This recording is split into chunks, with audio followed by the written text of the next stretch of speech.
There's no anointing on that man. He is dead inside. It is hard to listen to.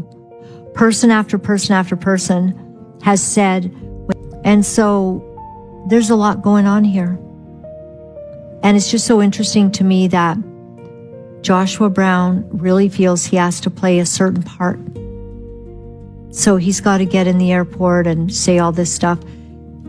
There's no anointing on that man. He is dead inside. It is hard to listen to. The pressure surrounding Daystar Television Network is no longer confined to isolated arguments on social media. It has moved into boardrooms, employment files, public YouTube videos made by senior staff, and the halls of the National Religious Broadcasters Convention, where journalists covering this story were physically removed from the premises. Every time the people running Daystar take a public action intended to contain the controversy, the action itself becomes part of the controversy. And as the documented record continues to accumulate around the decisions made by the network's leadership team, the question of who is actually running Daystar and how is becoming impossible to set aside.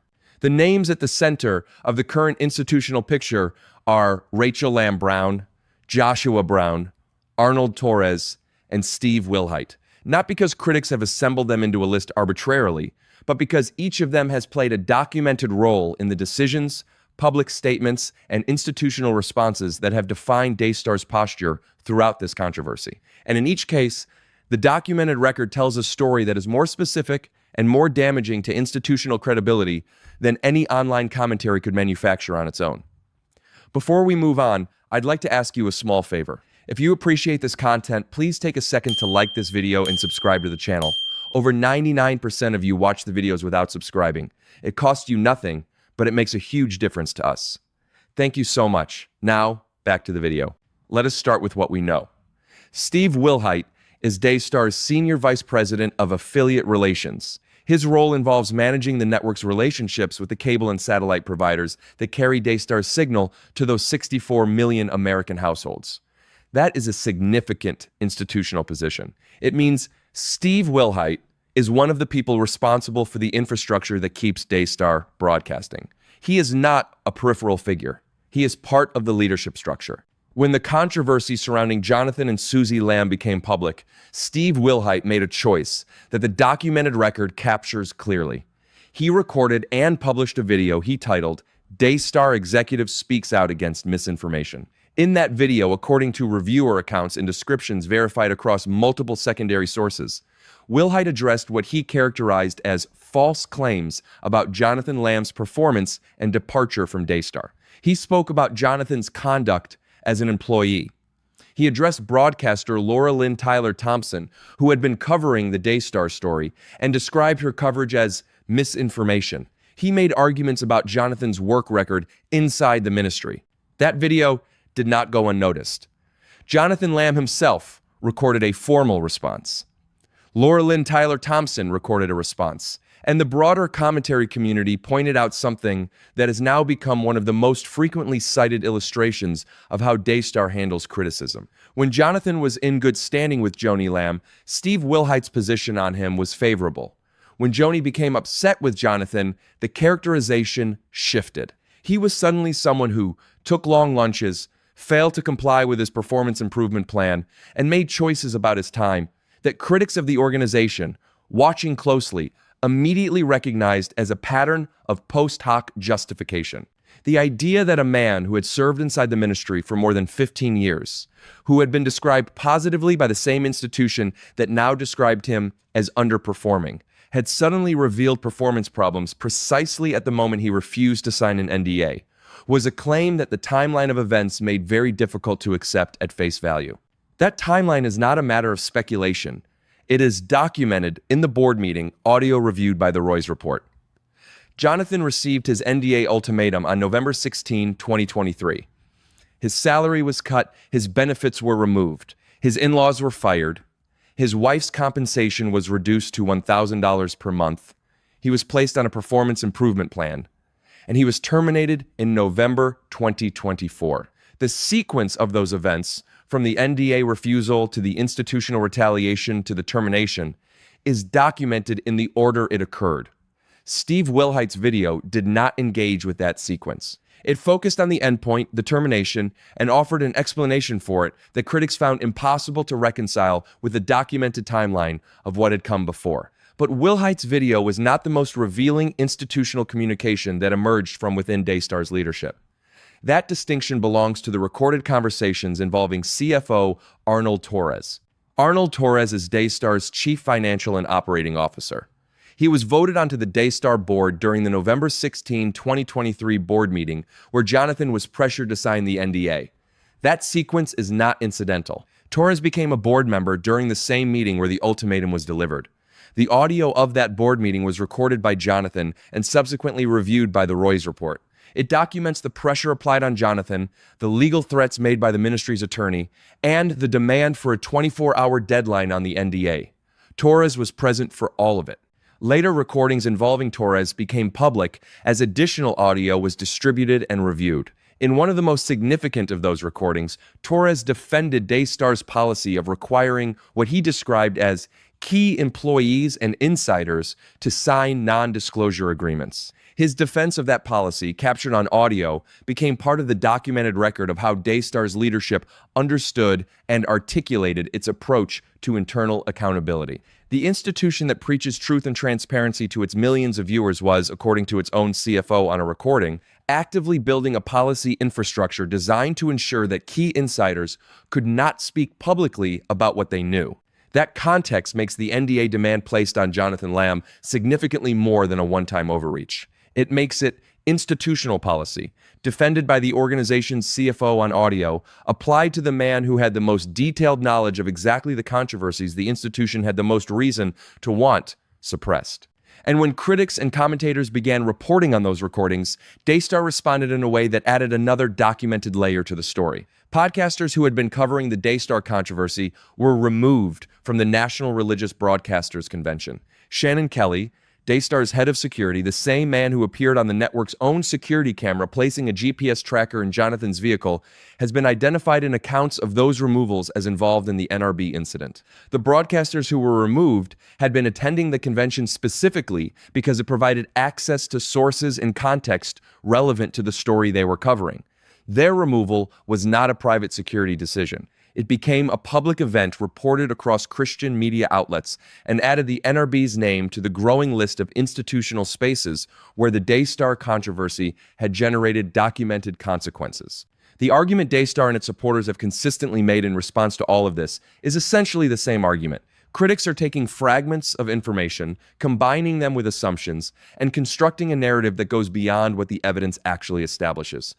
That is a legitimate warning, and it deserves to be stated clearly. Not every accusation about every individual named in this controversy is supported by specific documentary evidence attached directly to that person's individual decisions. Critics have a genuine responsibility to distinguish between what the institutional record shows and what they are inferring from it. But that warning applies with equal force in the other direction. When Daystar's own CFO defends NDAs for key insiders on a recorded audio, that is not a fragment interpreted by critics. That is the CFO speaking in his own voice. When Steve Wilhite publishes a video describing a man who worked inside the ministry for 15 years as someone who failed to comply with a performance plan, immediately after that same man refused to sign a confidentiality agreement. The timeline is not a critic's construction. It is a documented sequence. When the board meeting audio exists and has been reviewed by professional journalists and the NDA ultimatum is audible on it, that is not speculation. When Shannon Kelly's expense reports show tracker purchases in October 2023 and Daystar's later explanation places those purchases 2 years earlier, the contradiction is not a commentator's inference. It is in the documents.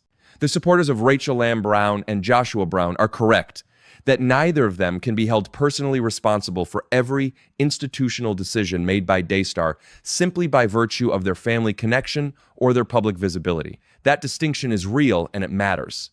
but it is increasingly difficult to maintain cleanly when Rachel Lamb Brown is now one of the primary public representatives of the institution those decisions describe. When she and her sister Rebecca published a note to Daystar's newsletter readership in July 2026, describing themselves as part of the network's leadership team, when the Daystar subsidiary, WPXS, provided $550,000 in loans to her family and $780,000 in loans to Rebecca's family from an entity whose governing documents listed dead board members as active officers. And when she appeared in a widely circulated photograph with Israeli Prime Minister Benjamin Netanyahu representing the network internationally. Public leadership is not a position that comes without accountability. You cannot claim the platform without accepting the scrutiny. That is not a principle that critics invented. It is the same principle Daystar teaches its viewers every time it describes Christian leadership as a calling that requires honesty, integrity, and service rather than self-protection. Josh Brown's situation is simultaneously simpler and more complicated than Rachel's.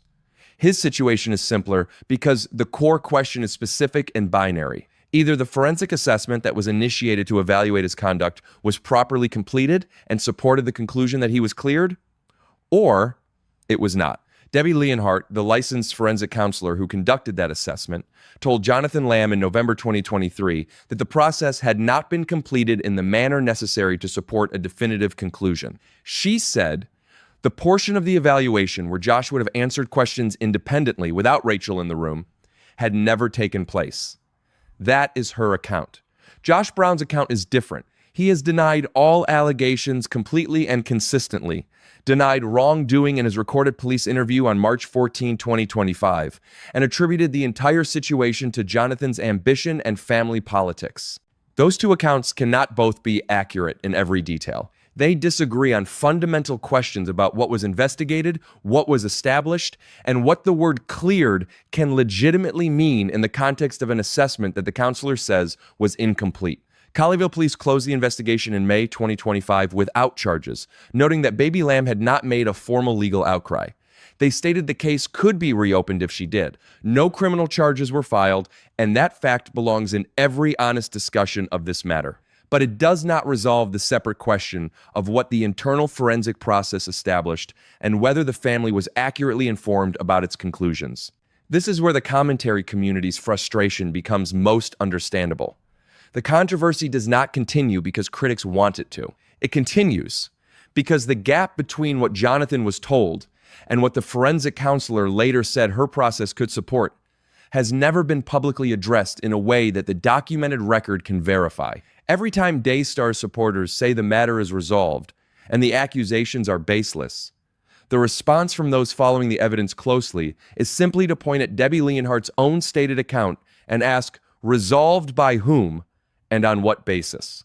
There is something else in the documented record that belongs in this conversation and that has received less attention than it deserves. Reports indicate that Daystar employees are experiencing discontent under the current leadership structure that followed Joni Lamb's death. Without publicly naming individual employees, commentators and independent reports have described internal friction at the network under the current arrangement involving Rachel and the remaining leadership team. Those accounts, drawn from what appears to be internal sources willing to speak to outside observers, suggest that the controversy is not simply external pressure from critics. It is generating internal pressure within the organization itself. An institution under that kind of dual pressure, from a documented external accountability record and from internal dissatisfaction, faces a choice that is increasingly urgent. It can continue managing the controversy through legal demand letters, NDA policies, removal of journalists from conventions, and public videos defending employee performance records. Or it can choose a different path. Not because critics have won an argument, but because the sustainable future of any ministry depends on the trust of the people inside it, not just the audiences watching it from outside. That is what makes Arnold Torres' defense of NDA requirements so significant as an institutional moment. When a CFO goes on record defending a policy that prevents key insiders from speaking about what they know, he is not defending confidentiality in the abstract. He is defending a mechanism that ensures the organization retains control over information that its donors and viewers might consider material to their decision to continue supporting it. And in an organization that does not file a Form 990, that does not publicly name its current leadership structure after the death of both its founders, and that has corporate filings listing deceased board members as active officers of functioning entities. The information those NDAs are designed to suppress is precisely the kind of information that accountability requires to flow freely. Rachel Lamb Brown and Joshua Brown are not the architects of every structural problem the documented record describes, but they are the people now most publicly associated with an institution whose structural problems are extensive, documented, and unaddressed. The July 2026 Daystar newsletter note that Rachel and Rebecca published described a leadership team moving forward with faith and purpose. It did not address the WPXS loans to their families. It did not address the dead board members on the corporate filings. It did not address the incomplete forensic assessment. It did not address what Jonathan's position within the ministry will be. It did not address what Joni reportedly said to Tom Callender 3 weeks before her death. It did not address whether the NDA policy Arnold Torres defended on audio is still in place. Jonathan Lamb, for his part, has stated publicly his willingness to pursue peace, forgiveness, and healing within the family. He has described a desire for genuine reconciliation. He has not attacked his sisters. He has written tributes to both his parents. He has said that his prayer remains for restoration. He published that statement on Instagram after being seated behind a camera at his mother's memorial and not being invited to her burial. The contrast between his public posture and the institutional posture of the organization that treated him the way the documented record shows it did is one of the most striking elements of this entire story. Because here is what the documented record actually looks like when you hold it together as a complete picture rather than examining each piece in isolation. A man worked inside his family's ministry for 15 years. He raised concerns about an incomplete forensic assessment. He was told by the counselor who ran the assessment that it had never been properly completed. He asked for clarity and was pressured to sign an NDA. When he refused, his salary was cut, his wife's position was eliminated, his in-laws were fired, a GPS tracker was placed in his company car, a private investigator followed his family through local streets, and a man in a bulletproof vest arrived at his door on a Saturday with a termination letter. The ministry's CFO went on audio defending the NDA policy that triggered the entire sequence. The ministry's senior vice president made a public video attributing the termination to performance problems. The ministry's attorney sent a legal demand letter to the journalism outlet that had verified and published the documented record. The ministry's corporate subsidiary provided over $1 million in loans to the families of the two sisters who remained inside the organization. The ministry's corporate filings listed the founders' deceased parents as active board members. The ministry's head of security removed journalists from a national broadcasting convention. The ministry posted 8 promotional reels of a eulogy designed to frame accountability itself as opposition to God. And in the middle of all of that, supporters continue saying that critics have not produced sufficient evidence and that repetition is not proof. They are right that repetition is not proof. They are right that allegations are not convictions. They are right that Rachel Lamb Brown cannot be held personally responsible for every decision that preceded her current public role without specific evidence of her individual participation. Those are legitimate points, and they belong in any honest discussion of this controversy. But the documented record is not repetition. It is not allegation. It is expense reports and board meeting audio and corporate filings and forensic counselor testimony and police interview transcripts, and security camera footage, and private investigator license plates, and a termination letter delivered by a man in a bulletproof vest on a Saturday morning. That is what exists in the public domain as of right now. And it is specific, and it is verified, and it has not been refuted. The future of Daystar may well depend on whether the people currently representing it are willing to engage with that record honestly. Not with legal demand letters, not with NDA policies, not with performance videos about long lunches, with honesty, with documentation, with the same standard of transparency that any donor-supported institution owes to the people who fund it and the viewers who trust it. The controversy surrounding Daystar is not going to be resolved by the loudest voice. It is not going to be resolved by the most promotional reels. And it is certainly not going to be resolved by removing journalists from conventions or defending the mechanisms designed to keep insiders from speaking.